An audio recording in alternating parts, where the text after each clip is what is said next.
पुण्याच्या घटनेनंतर अहिल्यानगरचे खासदार निलेश लंके यांनी नगर शहरातील बस स्थानकाची पाहणी केली। बस स्थानकात असलेल्या सुविधा, स्वच्छता, प्रवाशांसाठी असलेली बैठक व्यवस्था या सर्व गोष्टी खासदार लंके यांनी पाहून घेतल्यात। तर यावेळी बस स्थानकाची दुरवस्था पाहून लंके यांनी सरकारवर निशाणा साधला। स्वारगेट अत्याचार प्रकरणी रोहिणी खडसेंनी प्रतिक्रिया दिली आहे। पुण्यात एका मागून एक महिला अत्याचाराच्या घटना घडतायत। 2 वेळा डेपो मॅनेजरनं पोलिसांना सुरक्षेबाबत पत्र पाठवलेलं होतं। पोलिसांनी का या डेपोला संरक्षण दिलं नाही याचा तपास होणं गरजेचं असल्याचं रोहिणी खडसेंनी म्हटलंय।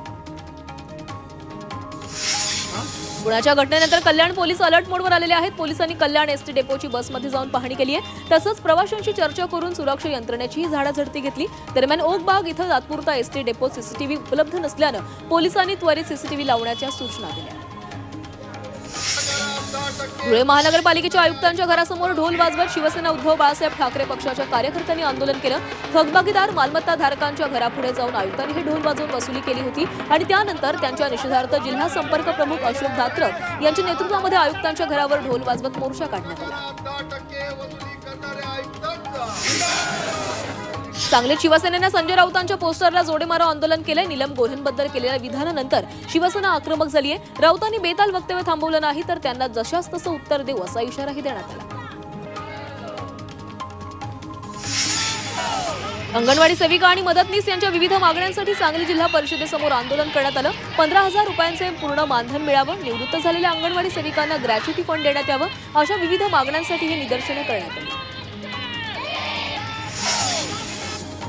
परभणी तालुक्यातील मटकहाळा ते आनंदवाडी या रस्त्याचं काम कंत्राटदारानं अर्धवट सोडलंय आणि त्यामुळे नागरिकांना नाहक त्रास सहन करावा लागतोय। याविरोधात सार्वजनिक बांधकाम विभागात प्रहार जनशक्ती पक्षानं डफली वाजवत ठिय्या आंदोलन केलं। लेखी आश्वासनानंतर आंदोलन तात्पुरतं स्थगित करण्यात आलं। लसणाच्या दरात गेल्या 2 महिन्यात 400 रुपयांवर पोहोचलेला आहे। मात्र लसणाची आवक वाढल्यानं दर आता 80 ते 100 रुपये प्रति किलोवर आलाय। सध्या बहुतांश लसणाची आवक मध्य प्रदेशातून होतीये, त्यामुळे गेल्या 15 दिवसांपासून दर कमी झालेले आहे।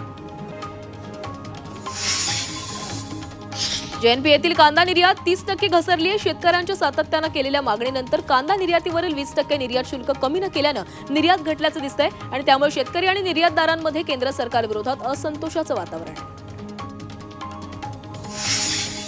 सध्या डाळींचे भाव काही प्रमाणात कमी झालेत। काही महिन्यांपूर्वी तूर, मूग, उडीद अशा रोजच्या वापरातील डाळींचे भाव गगनाला भिडलेले आहेत। आता मात्र आवक वाढल्यानं भाव काहीसे कमी झालेत आणि त्यात आणखी घसरण होण्याची शक्यता आहे।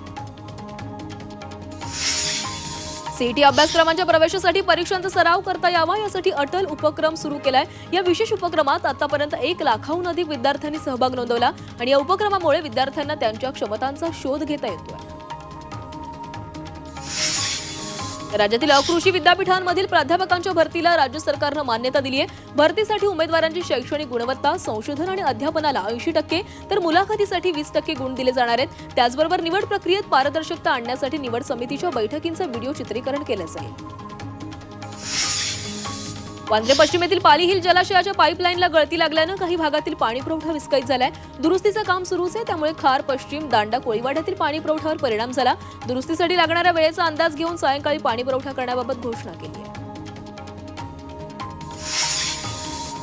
मुंबईच्या भांडूप मुलुंडला जोडणाऱ्या नाहूर रेल्वे उड्डाणपुलाच्या पहिल्या टप्प्याचं काम पूर्ण झालंय, त्यामुळे लवकरच हा पूल वाहतुकीसाठी खुला केला जाणार आहे। या पुलाची भार चाचणीही घेण्यात आलेली आहे आणि त्यामुळे लवकरच हा पूल लाल बहादूर शास्त्री मार्गाच्या दिशेनं एकेरी वाहतुकीसाठी खुला केला जाईल। मध्य रेल्वेच्या प्रमुख मार्गावर होळीसाठी 76 अतिरिक्त विशेष ट्रेन चालवल्या जाणार आहेत। या विशेष ट्रेन मुंबई ते बनारस, समस्तीपूर, कन्याकुमारी, तिरुवनंतपुरम आणि पुणे, गाझीपूर, हजरत निजामुद्दीनसाठी सोडल्या जातील आणि त्यासाठी 1 मार्चपासून आरक्षण सुरू केलं जाईल। मुंबईतल्या छत्रपती शिवाजी महाराज टर्मिनसच्या विस्तारीकरणासाठी सोलापुरातून जाणाऱ्या 7 एक्सप्रेस गाड्यांच्या वेळापत्रकात बदल झालाय।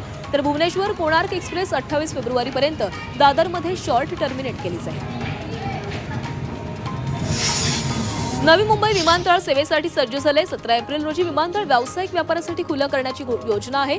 देशातील पहिलं ग्रीनफील्ड आंतरराष्ट्रीय विमानतळ नवी मुंबईमध्ये उभारलं जात आहे आणि गेल्या वर्षभरात आवश्यक असलेल्या अनेक चाचण्या इथं यशस्वीरित्या पूर्ण करण्यात आल्या।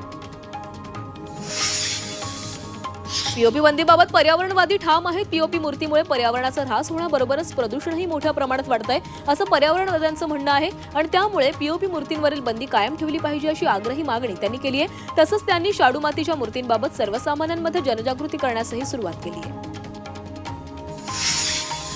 पावसाळापूर्व नालेसफाईच्या कामांचं चित्रीकरण कंत्राटदाराला करावं लागणार आहे. पालिकेने यंदाच्या निविदा प्रक्रियेत ही अट समाविष्ट केली आहे. मुंबईत पावसाळ्यात पाणी तुंबू नये तसंच मोठ्या नाल्यांसह भूमिगत गटारांची सफाई अधिक पारदर्शकतेनं होईल अशी अपेक्षा आहे.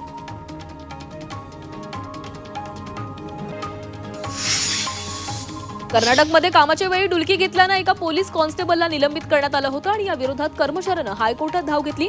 त्यानंतर सुनावणी दरम्यान न्यायाधीशांनी संविधानानुसार लोकांना झोपण्याचा आराम करण्याचा अधिकार आहे, त्यामुळे कामाच्या ठिकाणी झोप लागली हा गुन्हा मानला जाऊ शकत नाही असं न्यायाधीशांनी म्हटलंय.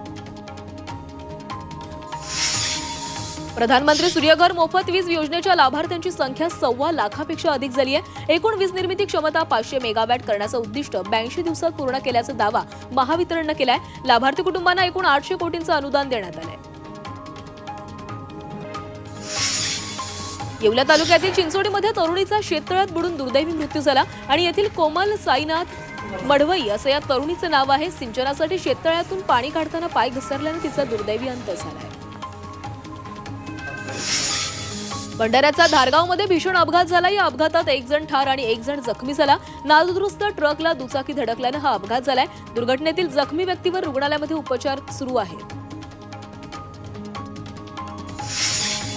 भंडाऱ्याच्या लाखांदूर तालुक्यात कारचा भीषण अपघात झालाय. साकोलीकडून वडसाकडे येत असताना कारची स्टेअरिंग लॉक झाल्यानं हा अपघात झाला. सुदैवाने या अपघातात कुठलीही जीवितहानी झाली नाहीये, मात्र गाडीचं मोठं नुकसान झालंय.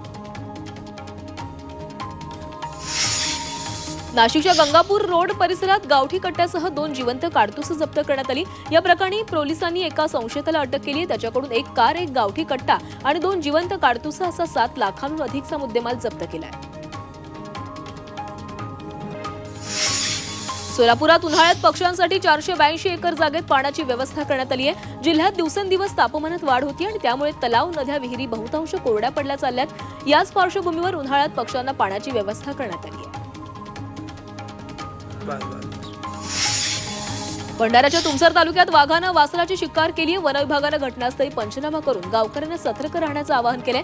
सदरच्या घटनेमुळे नागरिक भयभीत झालेत. दरम्यान नागरिकांना वाघाला जेरबंद करण्याची मागणी वन विभागाकडे केली आहे. येवल्यात पुन्हा बिबट्याची दहशत पाहायला मिळाली आहे. मुखेड, महालखेडा, चिंचोडी आणि निमगावमध्ये बिबट्यानं दहशत माजवली आहे. शेतीला पाणी देण्यासाठी जात असताना दोघांच्या मोबाईलमध्ये बिबट्या चित्रित झालाय. दरम्यान या घटनेमुळे बिबट्याला जेरबंद करण्याची मागणी केली जाते.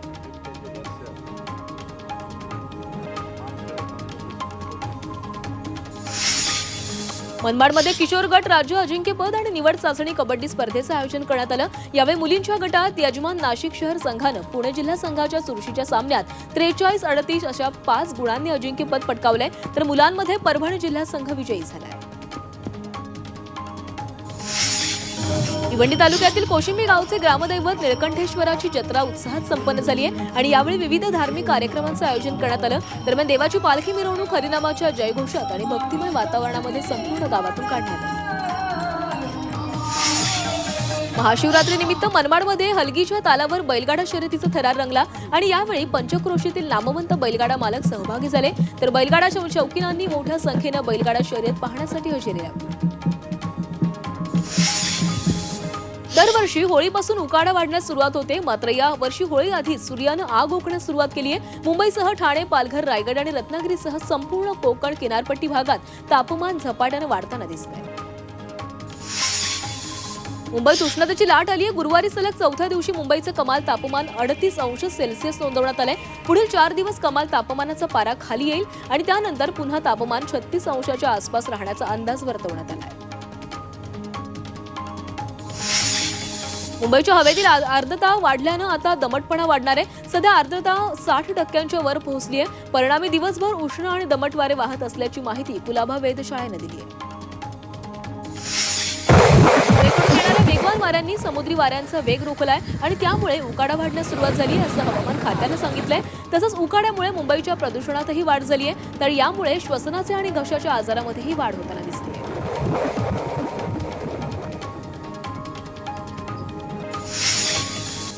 कामा रुग्णालयातील परिचारिका प्रशिक्षण केंद्रात post basic diploma in oncology nursing हा नवा अभ्यासक्रम सुरू केलाय आणि त्यामुळे कर्करोग तज्ज्ञ नर्स तयार होणार आहेत. कॅन्सरसाठी डे केअर सेंटर सुरू करण्याची घोषणा अर्थसंकल्पात केली होती. आता सरकारी रुग्णालय देखील कॅन्सर उपचारांना प्राधान्य देत आहेत. काँग्रेसचे ज्येष्ठ नेते आणि विधान परिषदेचे माजी आमदार सुभाष चव्हाण यांचं हृदयविकाराच्या झटक्यानं निधन झालं. वयाच्या 78व्या वर्षी त्यांनी अखेरचा श्वास घेतला. शिवाजी पार्क स्मशानभूमीत त्यांच्यावर अंत्यसंस्कार करण्यात आले.